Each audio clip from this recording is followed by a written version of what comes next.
શ્રાવણ મહિનો છે જટાધારીનો.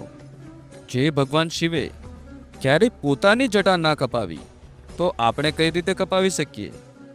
શ્રાવણ એ ભક્તિનો સમય છે. દાઢી અને વાળ કાપવી એ શરીરના મોહ તરફ લઈ જાય છે, અને મોહ ભક્તિમાં વિઘ્ન છે. વૈજ્ઞાનિક રીતે જોઈએ તો આ મહિનામાં વરસાદ પડે છે, વાતાવરણ ભેજભર્યું હોય છે. આટલા ભેજમાં ત્વચા નરમ હોય અને વાળ કપાવતી વખતે નાની ઈજાઓ પણ ઇન્ફેક્શન આપી શકે. પહેલાના સમયમાં આજ જેવી સુવિધા ન હતી, ના તો એન્ટિસેપ્ટિક હતા, ના આજ જેવા ઈલાજ. પણ સૌથી મોટું કારણ જે મને લાગે છે એ છે આ મહિનો આપણી અંદરના શિવને જગાડવાનો સમય છે.